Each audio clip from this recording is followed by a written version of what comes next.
নমস্কার বন্ধুরা, রিমার হেসেলে তোমাদের সকলকে স্বাগত জানাই। আশা করি তোমরা সকলেই ভালো আছো। আজ আমি কাঁচকলার একটা রেসিপি করে তোমাদের দেখাবো। কাঁচকলা অনেকেই খেতে চায় না, বিশেষ করে ছোটরা। আমি আজকে কাঁচকলার কোপ্তাকারি তোমাদের বানিয়ে দেখাবো। এইভাবে তোমরা যদি কাঁচকলার কোপ্তাকারিটা বানাও, ছোট থেকে বড় সকলেই খাবে। তাই ভিডিওটা স্কিপ না করে দেখতে থাকো।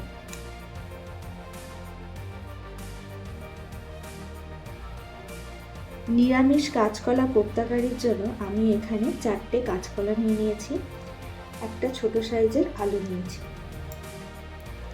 150 গ্রাম মটর ডাল নিয়েছি, সেটাকে আমি 1 ঘন্টা আগে জলে ভিজিয়ে রেখেছিলাম। আর এখানে আমি 10টার মতো কাজু নিয়ে নিয়েছি, সেটাকে জলে ভিজিয়ে রেখেছিলাম।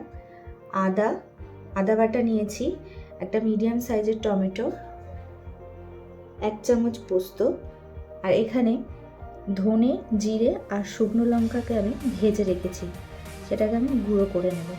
আর ফোড়নের জন্য আমি এখানে তেজপাতা, শুকনো লঙ্কা আর গোটা গরম মশলা নিয়ে নিয়েছি। প্রথমে আমি কাঁচকলা আর আলুটাকে ছোট ছোট করে কেটে প্রেসারে একটা সিটি দিয়ে দেব। কাঁচকলা আর আলুটাকে আমি ভালো এরকম করে ছোট ছোট করে কেটে নিয়েছি, এটাকে আমি প্রেসারে একটা সিটি দিয়ে দেব। নুন,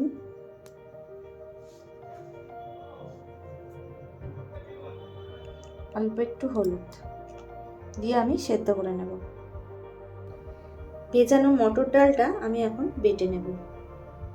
ওদিকে কাঁচকলা আর আলুটা সেদ্ধ বসিয়েছি, আমি এদিকে ছোলার ডালটা বেটে নিয়েছি, তার সঙ্গে কাজু আর পোস্তর পেস্টটাও বানিয়ে নিয়েছি। এবার দেখি ওটা হলো কিনা। কাঁচকলা আর আলুগুলো সেদ্ধ হয়ে গেছে, আমি এবার এরমভাবে খোলাগুলোকে ছাড়িয়ে নেব।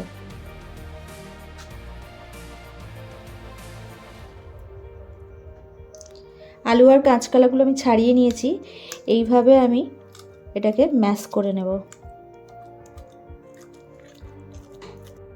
এইভাবে আমি আলু আর কাঁচকলাটাকে ম্যাশ করে নিয়েছি। এবার আমি মটর ডালটা যে বেটেছিলাম সেটা অর্ধেকটা দিয়ে দেব। কাঁচা লঙ্কা কুচি, 1 চামচ আদা বাটা, পরিমাণ মতো হলুদ, ধনে, জিরে, শুকনো লঙ্কাটা যে ভেজেছিলাম সেই গুঁড়োটা 2 চামচ দিয়ে দেবো, অল্প একটু গরম মশলার গুঁড়ো, স্বাদ মতো নুন, অল্প একটু চিনি, সবগুলো একসাথে আমি মাখিয়ে নেব। কড়াইটা গরম হয়ে গেছে, আমি এর মধ্যে সর্ষের তেলটা দিয়ে দিচ্ছি। রান্নাটা আমি সর্ষের তেলেই করব।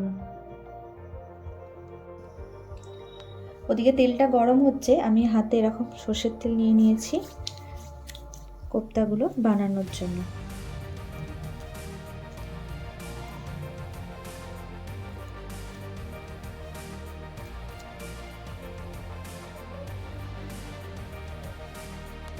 তেলটা গরম হয়ে গেছে, কোপ্তাটা আমি দিয়ে দিচ্ছি।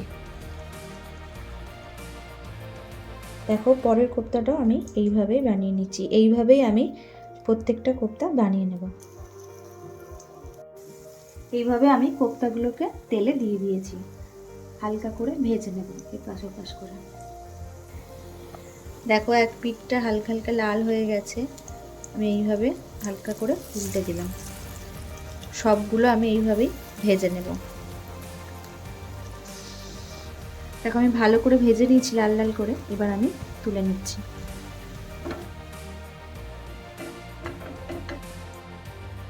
সব কোপ্তাগুলো আমি ভেজে নিয়েছি, এবার আমি কোপ্তা ভাজার তেলের মধ্যে এবার রান্নাটা স্টার্ট করব। তেলের মধ্যে এবার আমি একে একে ফোড়নগুলো দিয়ে দেবো। প্রথমে গোটা জিরে, তেজপাতা,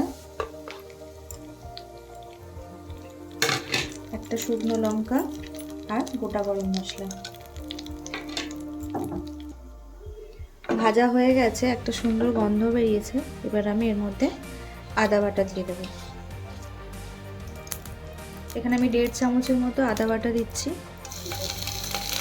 আদার কাঁচা গন্ধটা যতক্ষণ না যাচ্ছে আমি একটু ভেজে নেব। আদাটা ভাজা হয়ে গেছে, এবার আমি টমেটোগুলো দিয়ে দিলাম। টমেটোটাতে আমি অল্প পরিমাণ নুন দিয়ে দিচ্ছি যাতে তাড়াতাড়ি গলে যায়।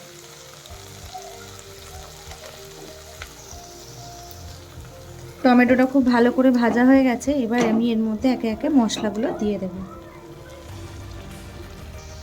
হাফ চামচ হলুদ গুঁড়ো, 1 চামচ জিরে গুঁড়ো, হাফ চামচ ধনে গুঁড়ো। রঙটা ভালো হওয়ার জন্য আমি এখানে হাফ চামচ কাশ্মীরি লঙ্কা গুঁড়ো দিয়েছি। ঝালের জন্য কাঁচা লঙ্কা বাটা 1 চামচ। পুরো মশলাটা আমি ভালো করে কষিয়ে নেব। মশলাটা আমি কিছুক্ষণ কষিয়ে নিয়েছি। এবার আমি কাজু আর পোস্ত যে বাটা পেস্টটা করেছিলাম আমি সেটা দিয়ে দিলাম। এবার মশলাটাকে আমি আরেকটু ভালো করে কষিয়ে নেব। দেখো মশলাটা থেকে খুব সুন্দর তেল ছেড়ে গেছে। আমি চাপা দিয়ে এরকম করে মশলাটা কষিয়ে নিয়েছি। এবার আমি জল দিয়ে দেব। এবার আমি পরিমাণ মতো জল দিয়ে দিলাম। আমি পরিমাণ মতো জল দিয়ে দিয়েছি। এবার জলটা ফুটে গেলে আমি ভেজে রাখা কোপ্তাগুলো এর মধ্যে দিয়ে দেব।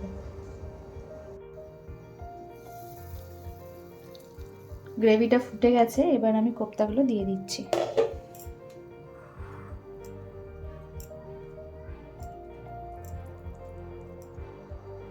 সব কোপ্তাগুলো আমি দিয়ে দিয়েছি।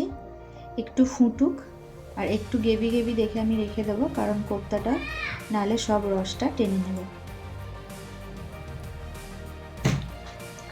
স্বাদ মতো চিনি, 2টো চেরা কাঁচা লঙ্কা দিয়ে আমি ভালো করে ফুটিয়ে নেব। গ্রেভিটা খুব ভালোভাবে ফুটে গেছে। আমি এই সময় একটু ঘি দিয়ে দিলাম। এবার আমি গ্যাসের ফ্লেমটা একদম বন্ধ করে দেব। এর থেকে বেশি আর গ্রেভিটা আমি কমাবো না, নাহলে এটা একদম শুকিয়ে যাবে। এই অনুযায়ী রাখলে তাহলে গ্রেভিটা ঠিকঠাক থাকবে। কোপ্তাটা একদম রেডি হয়ে গেছে। আর ভিডিওটা যদি তোমাদের ভালো লাগে তাহলে লাইক করো আর কমেন্টে জানিও তোমাদের কেমন লাগলো। আর এই চ্যানেলে যদি নতুন বন্ধু হও, চ্যানেলটা সাবস্ক্রাইব করার অনুরোধ রইল। আর পাশে থাকা বেল আইকনটা অবশ্যই প্রেস করে দেবে। আজ এই পর্যন্তই থাক। আবার ফিরে আসবো নতুন কোনো ভিডিও নিয়ে। ততদিন তোমরা ভালো থেকো, সুস্থ থেকো, আমার পাশে থেকো। ধন্যবাদ।